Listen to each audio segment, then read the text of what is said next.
It's like a dream come true. We got a huge $300 million inheritance in our very own company. When the workers saw my sister-in-law, Mary, celebrating our dad's inheritance, they started whispering to each other. They were super happy, and Mary proudly said, "Shay, keep it down. This is the moment when my husband gets to take over the company and get $3 million. After hearing that, one of the workers burst out laughing. My older brother, sitting next to his confused wife, was reading a will from the lawyer. His face went pale as he read it. "Look at this," my brother said, showing her the will. She screamed. "I'm Lucy, 29 years old, and I work for my dad's business. When he was young, my dad had the smart idea to start a business from scratch. Over time, it grew into a decent-sized company with lots of workers. But right after starting the business, he got into debt. Even as a little kid, I could see how tough it was for my dad. Even when the company got bigger, I still wanted to help my mom with her clerical work in the office. My parents told me I could go to college and choose any career I wanted, but I really wanted to work for my dad's company. That's all I could think about when I finished high school. When I joined my dad's company, Bob, who had been working there for a long time, was the first person to teach me about business. He didn't treat me differently just because I was the boss's daughter. Thanks to Bob, I got to learn a lot about how the company works. My brother Tom, who's only 2 years older than me, went to college to learn about management. He was always proud to tell people that our dad ran a business and that he would take over one day. Tom's friends would ask him, "What are your plans after college, Tom? Are you going to find a job?" Tom would say, "I don't mean to find a job because I'll be working for my dad's company. I'll become the president eventually, so I'm taking my time to learn about management until then." "Wow, you're going to be the next president. That sounds like a really stable future. I'm kinda jealous," one of Tom's friends said. "Tom, you have a younger sister too, right? Won't there be a competition over who gets to take over the company?" Another friend asked. "Yeah, I have a younger sister, but she's just finished high school and she's pretty down to earth," Tom replied. "You always say that, but I've heard she's actually doing some important work behind the scenes at the company. If I become president, I'll make sure to keep her on board as long as she listens to me," Tom assured. My brother was spending a lot of money and having fun, pretending it was all part of learning to be a business manager. He knew that if he acted well, he'd have lots of friends around him, and being the next president of the company made him popular with women who wanted to date him. He ended up marrying Mary, who was very flashy and attractive. They had a fancy wedding, went on a luxurious honeymoon overseas, built a big mansion, and started their life together. He said he did all this to look good as the future president of the company. Mary seemed happy with Tom. He listened to her and let her enjoy all the fancy things in life. "I doubt she'd want a life like mine, where I work with my mom behind the scenes in my dad's company," I told someone. "Lucy, you don't seem like the CEO's daughter. You don't act like you're the president's daughter," she said. Mary would often laugh at me when we saw each other at family events. "I prefer a simpler life," I said. She looked at me like she felt sorry for me. "I pity you for being the president's daughter but not knowing how to spend money. You still live with your parents and have plenty of money, so you don't need to work hard. And with your title, shouldn't men be drawn to you?" My brother chimed in, "Yeah, she's right. Lucy's always been so humble. People wouldn't even guess her dad's the president. She treats everyone like equals. It's surprising. I still have a lot to learn in my job. Many of my colleagues are better than me, so I can't act like I'm the boss," I argued. But my brother looked shocked. "That's why you're not useful. A boss needs to stand out so they're respected by their team. Let others handle the simple tasks. It seems like only Dad and I are the bosses around here. You shouldn't belittle your team, no matter how powerful you are." Before I could reply, my brother interrupted me, looking annoyed. "A woman who's too logical isn't attractive to men." Then Mary joined in. "If you keep talking like that, you'll never find a husband. You should try to be more appealing, don't you think, Tom?" "Yeah, well, when I become president, I might just fire a humble employee like you," Tom said. After that, my brother and Mary said their piece and left quickly. My mom, who had stayed quiet during all of this, comforted me after they left. She said, "You're doing great work for the company, which really helps me and your dad. Don't let what Tom says bother you." My dad nodded, looking serious. They had already told my brother to his face that they didn't like his ideas. But after that, My brother and Mary got upset and didn't come to our house for over a month.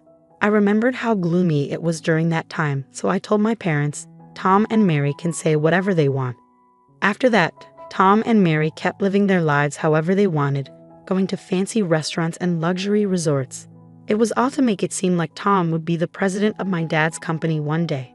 My dad was working really hard to grow his business, but one night at home, he started complaining of chest pain. "Dad, are you okay? Just try to stay calm." "I'll call for an ambulance," I said. "Lucy, grab this." As we waited for the ambulance, my dad motioned to a drawer and told me he had a letter for me. I hurriedly grabbed the letter from the drawer. "I want you to read this if anything happens to me. Everything else is up to the lawyers," he said breathlessly before losing consciousness before the ambulance arrived. Despite being rushed to the emergency room, he died without regaining consciousness. My brother and Mary were away on a trip when my father passed away, so they couldn't be there for him. They returned from their trip 2 days later. At the end of my father's funeral, Tom said, "We're just glad we arrived on time." I never imagined my father would pass away while we were on vacation. I was shocked. My brother and Mary showed up at the funeral without any worries, not acknowledging that my mother and I had been left to handle everything. I talked to my brother about it in private, so the other employees wouldn't hear. "Couldn't you have come back home sooner?" I asked my brother in private. "What? I couldn't. Our return flight was already booked." My brother replied without offering an apology, then turned to address the employees. "Thank you all for your support. From now on, I'll be stepping into my father's shoes with dignity," he said. Mary glanced around at the employees, who had gone silent at my brother's words, and praised him, saying, "That's exactly what Tom would do." "Everyone's impressed, right? It's only natural, considering my husband's dignity." With pride, my brother said to me, "Lucy, isn't the ceremony about to begin? Please lead the way." I was annoyed by my brother's tardiness and his arrogance, but I led him and the employees to the meal ceremony table. My brother continued to act arrogantly as we ate. "Lucy, isn't the quality of this food questionable? It might lower our father's reputation as president," he remarked. "Mom and I already discussed it and agreed on the menu. Plus, I don't need you telling me what to do. This is why people don't understand what it means to be president," I snapped back. He not only bossed me around but also gave orders to the other employees serving the guests. "You're useless," he declared. I hurried to intervene when I heard my brother ordering Bob, a longtime employee, around. "Tom, that's not right. Don't talk down to Bob or any of our employees. They deserve respect. Why should I act humble in front of someone who's just an employee? They should show me more respect as the president," he argued. Mary joined in, backing him up. "That's correct. Lucy, stop disrespecting Tom, the president of the company. If you keep disobeying him, he can fire you. He's in charge," she warned. Just as my brother and his wife were getting worked up, a man showed up. "Sorry to interrupt. Your father asked me to handle his inheritance," he revealed. He was the lawyer my father had hired while he was still alive. Then it hit me. My father had mentioned before he passed away that he had already hired a lawyer. It seemed he had been preparing for his death and had spoken with a lawyer a few years back.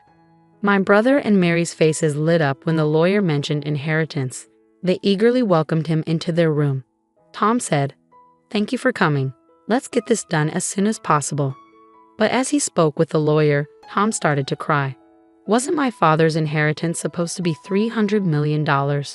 Mary, upon hearing this, couldn't contain her excitement. $300 million. That much money for our company is like a dream come true. The employees started whispering when they heard this. Mary proudly announced to the grieving employees, "Quiet down. This is the moment when the company and its $300 million inheritance passed to Tom." Upon hearing this, one of the employees burst into uncontrollable laughter. My brother had the will and was reading it next to Mary, who was puzzled by the employee's reaction. My brother's face went pale as he read, Mary, according to the will, the entire company will be inherited by the eldest daughter, Lucy," he stammered. He stared at the will for a moment, then erupted. "This can't be. It's wrong." The lawyer, sounding troubled, confirmed, "This is a legally binding will." My brother's voice grew more strained. "What? I can't believe this. How can Lucy become president instead of me?"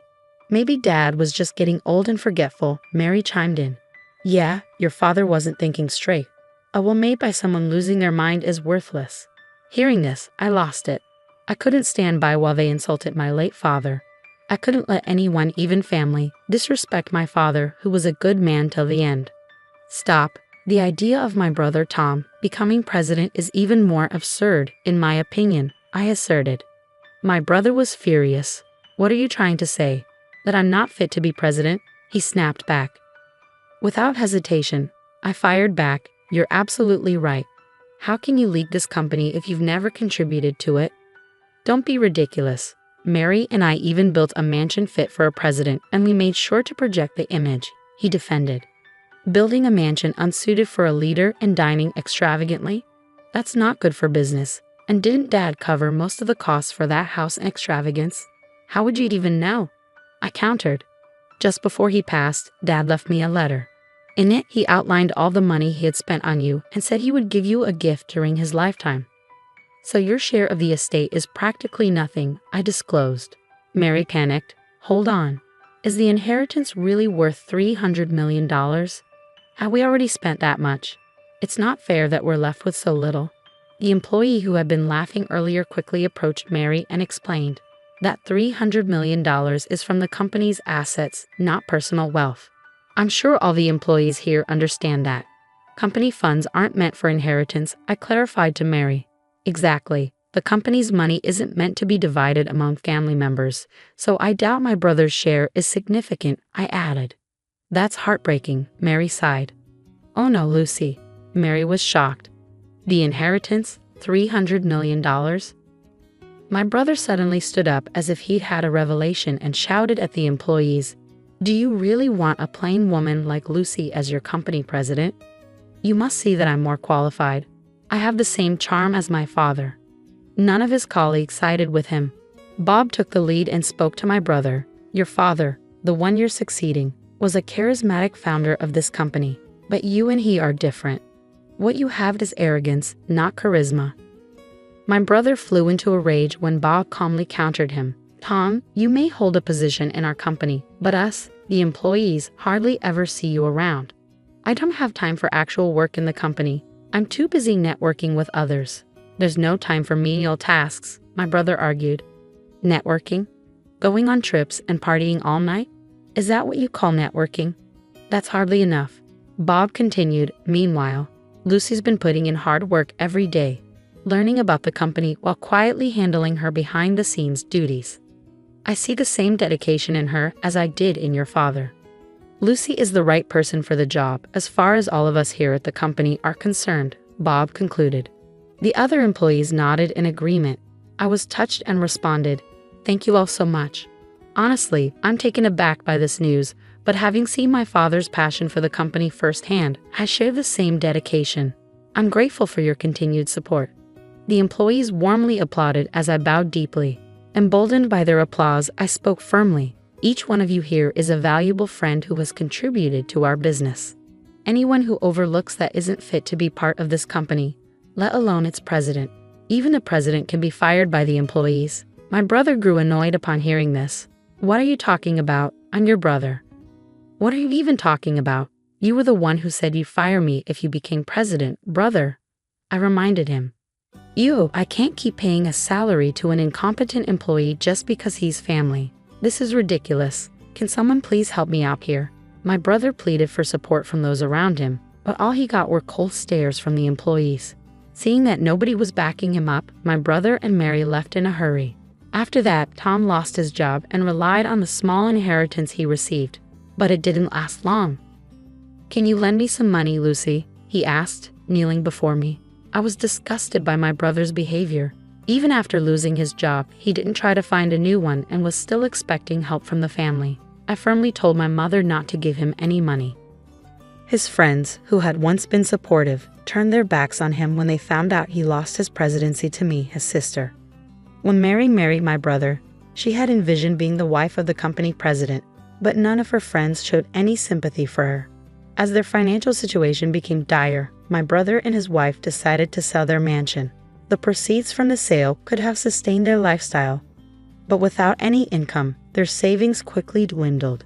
When they had nothing left to sell, they They struggled to cover their expenses. Eventually, they realized they needed to find work.